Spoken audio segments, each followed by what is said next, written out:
안녕하세요. 매일 아침 말씀 묵상에 오신 여러분을 진심으로 환영합니다. 제7과 예수 영혼의 닷 기억절. 우리가 이 소망을 가지고 있는 것은 영혼의 닷 같아서 튼튼하고 견고하여 휘장 안에 들어가나니, 그러므로 앞서가신 예수께서 멜기세덱의 반차를 따라 영혼이 대제사장이 되어 우리를 위하여 들어가셨느니라. 히브리서 6장 19절에서 20절 말씀. 학습 목표: 제약 세상에서 마주하는 여러 유혹 가운데 예수님만이 우리의 유일한 영혼의 닻이 됨을 깨닫는다. 하나님 앞에 서 계신 예수께서 우리의 구원을 확실히 보증하고 계심을 감사한다. 믿음과 오래 참음으로 우리에게 가까이 구원을 이루기 위하여, 우리에게 약속된 구원을 이루기 위하여 예수님을 가까이 모시고 살아간다. 총 주제는 히브리서 6장을 중심으로 영혼의 닷 예수에 대하여 배우게 됩니다. 일요일 소지: 하나님의 선한 말씀을 맛봄. 월요일 소지: 다시 새롭게 할 수 없음. 화요일 소지: 다시 속죄하는 제사가 없고. 하나님의 선하심을 맛본 자들이 타락하면 다시 새롭게 할 수 없고 다시 속죄하는 제사가 없습니다. 수요일 소지: 그러나 우리는 이렇게 뒤로 물러가 타락할 사람들이 아니요 더 좋은 것을 바라보며 나아가야 합니다. 그렇게 될 수 있는 힘은 우리의 영혼의 닷 되시는 예수 그리스도께 우리의 믿음의 닻을 내림에 있습니다. 그리스도 안에서 우리에게 주어진 것은 무엇이었습니까? 한번 빛을 받고 하늘의 은사를 맛보고 성령의 참여하심 받고 하나님의 선한 말씀과 내시의 능력을 맛보고도 예수 그리스도를 깊이 경험하면서 우리는 이런 영적 체험들을 하게 됩니다. 빛을 받았다고 하는 것은 어둠 속에서 인생이 어디서 와서 어디로 가는지 알지 못하는데 하나님의 말씀을 받아들이고 회심의 경험을 했다고 하는 것입니다. 하늘의 은사, 하늘의 축복을 맛보면서 성령의 참여한 경험을 통하여서 우리는 하나님의 구원이 무엇인지를 맛보게 되었습니다.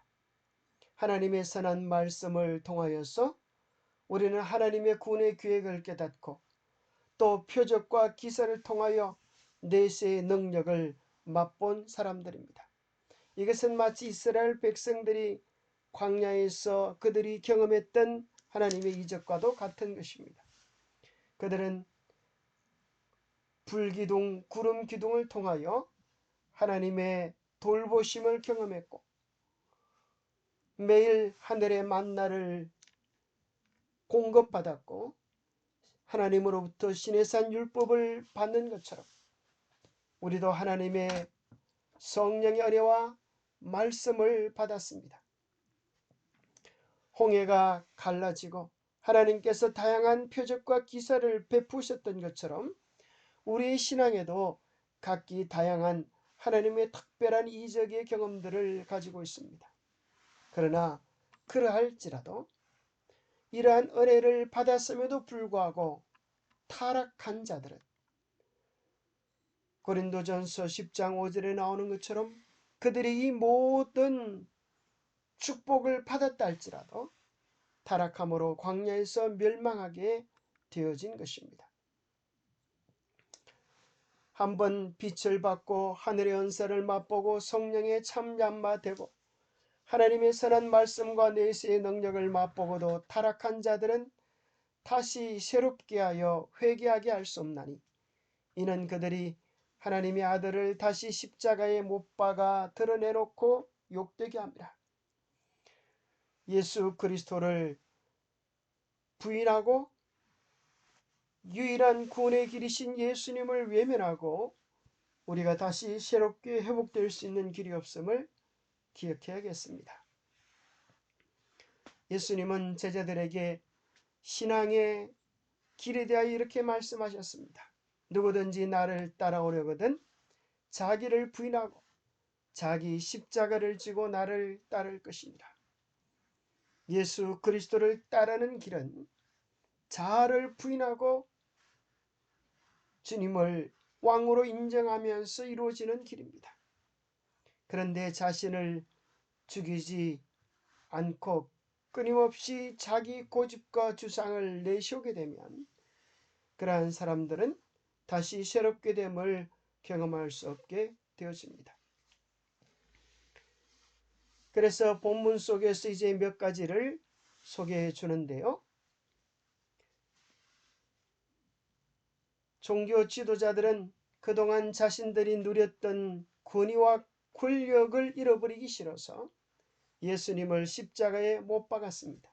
마찬가지로 예수 그리스도를 개인의 구주로 영접하면 주님은 우리의 삶을 전적으로 주님께 의탁하기를 원하십니다. 그런데 개인의 자주권과 결정권을 주님께 드리지 아니하면 내가 내 마음의 주인이 되고 예수님을 몰아내게 되는 것입니다. 그리스도인의 삶의 목적은 자아가 죽고 예수님이 우리 안에 사는 것입니다.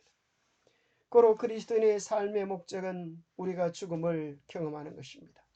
이와 같은 자아의 죽음을 경험하지 않으면 하나님께서 우리에게 주시고자 하는 새로운 생명을 받을 수가 없습니다.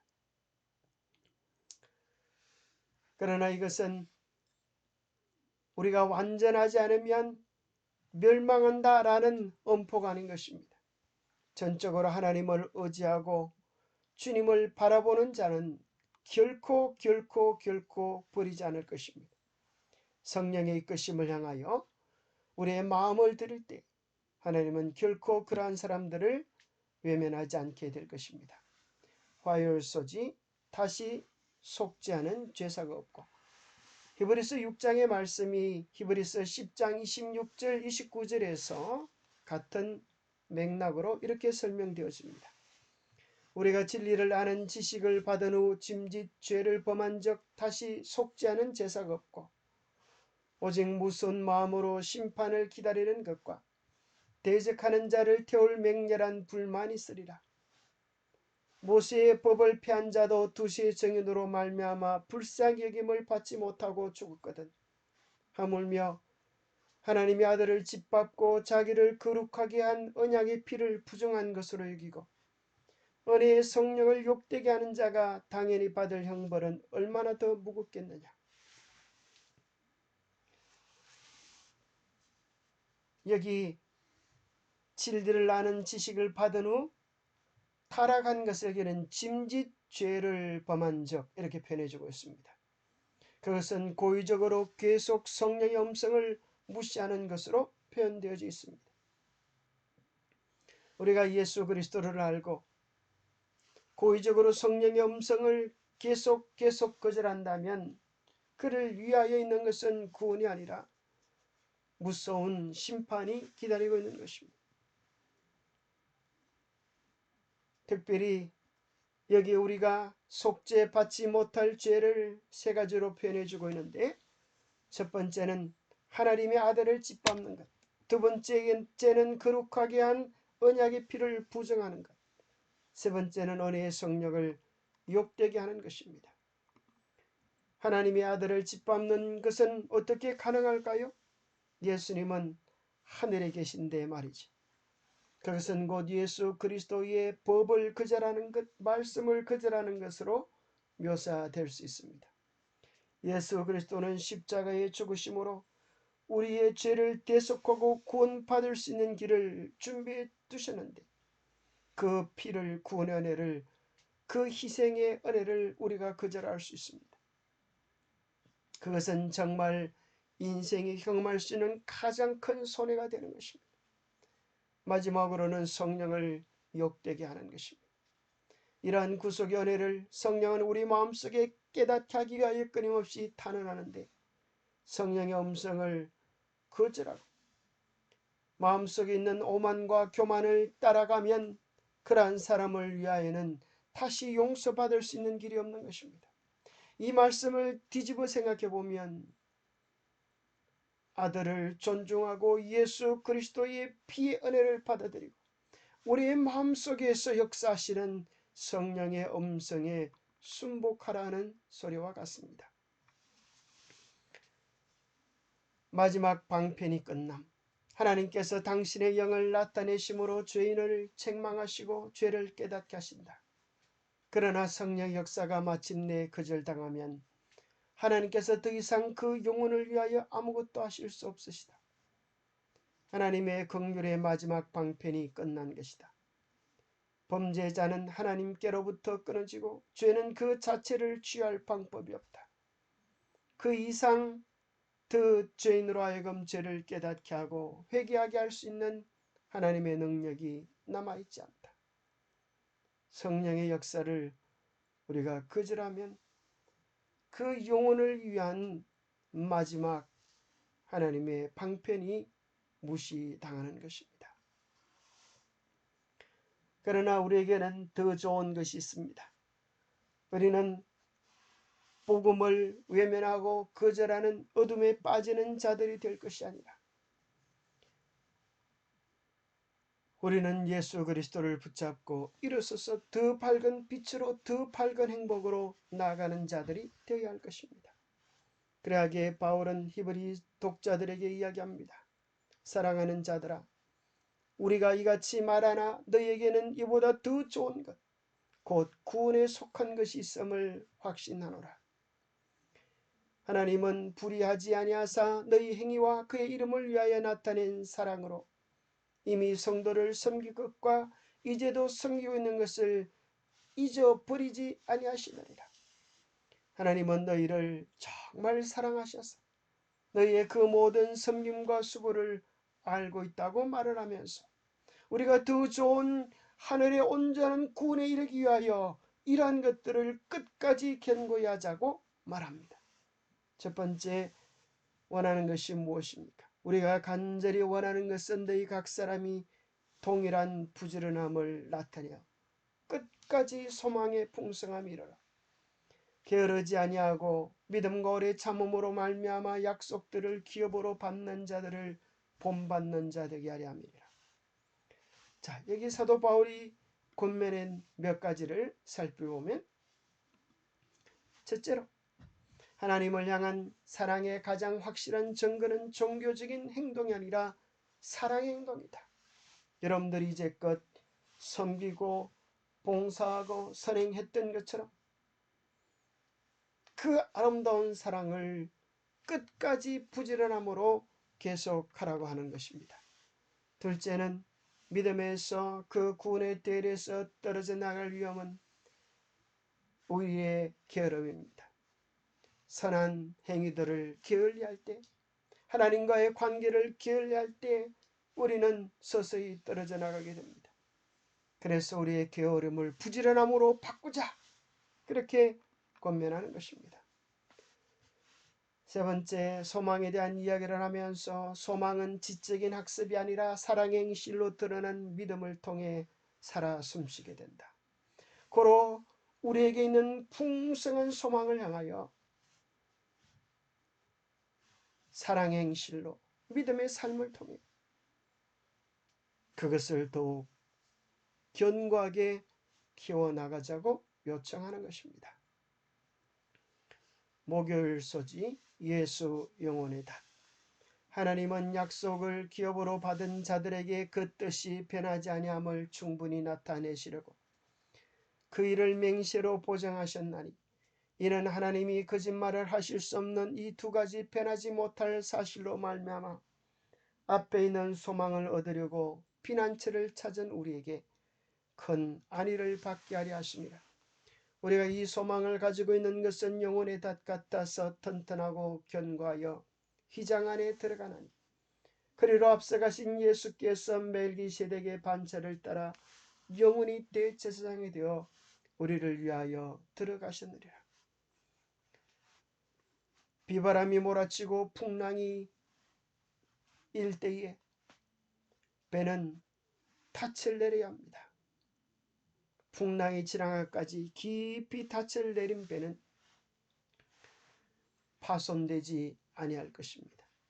마찬가지로 우리의 믿음의 영혼의 닻을 예수님께 내리는 자들은 튼튼하고 견고한 믿음을 유지할 수 있습니다. 정말 예수님은 우리가 그분을 신뢰하면 우리의 믿음을 견고히 붙잡아 주실 수 있는 분이십니까? 여기에 대하여 몇 가지 답을 오늘 히브리서가 이야기해 주는 것입니다.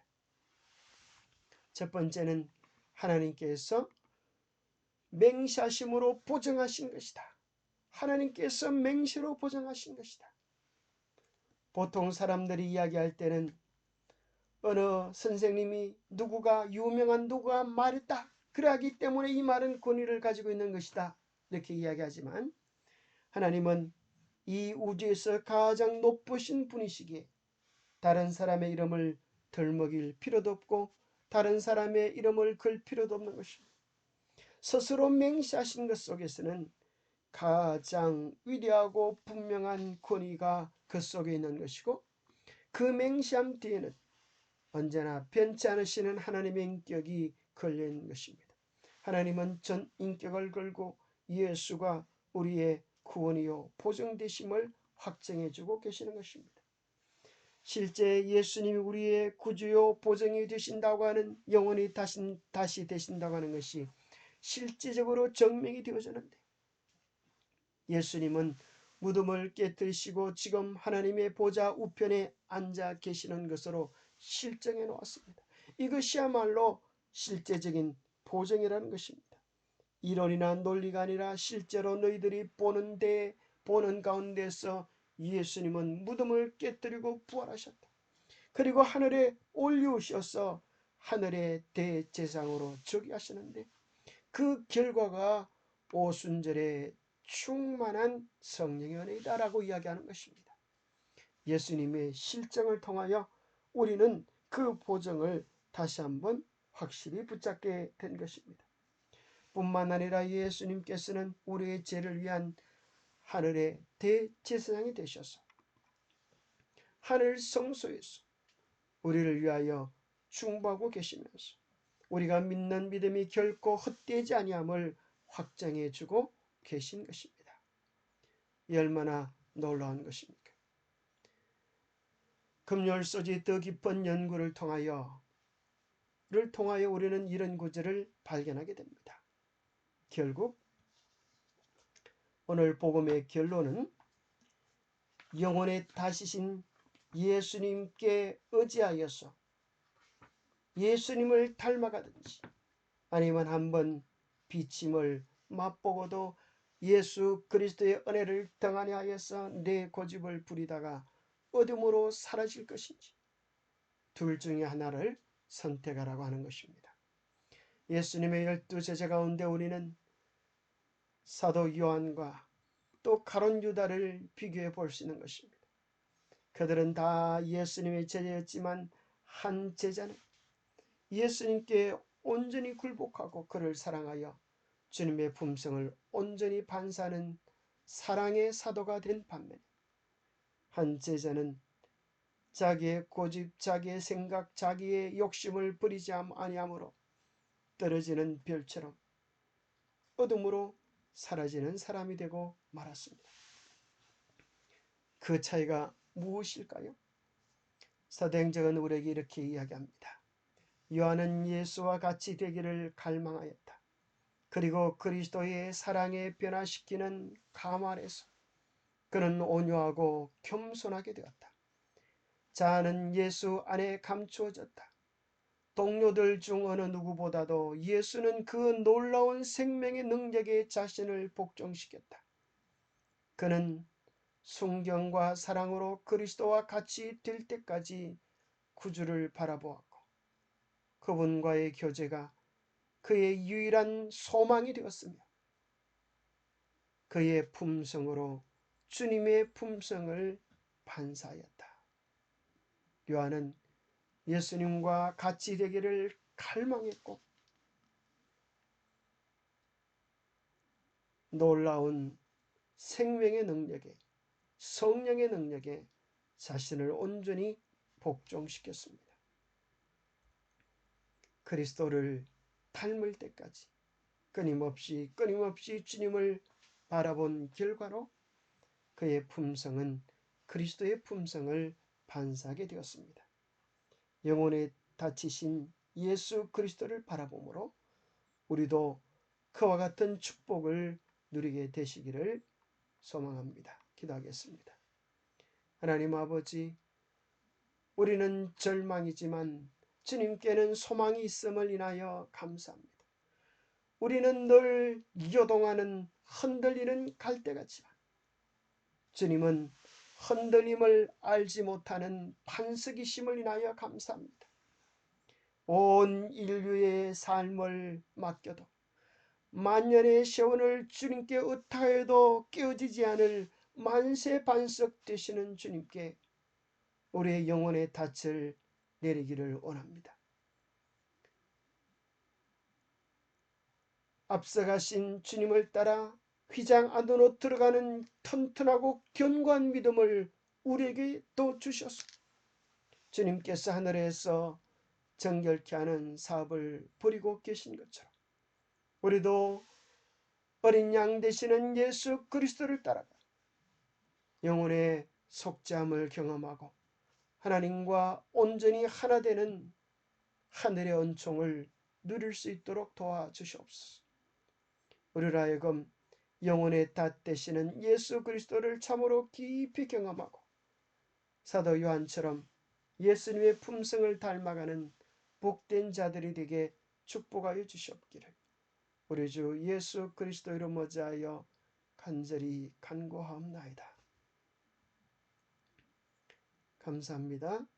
예수님을 깊이 바라보고 앙망함으로 주님을 닮게 되는 우리 모두의 삶이 되시기를 축복합니다. 감사합니다.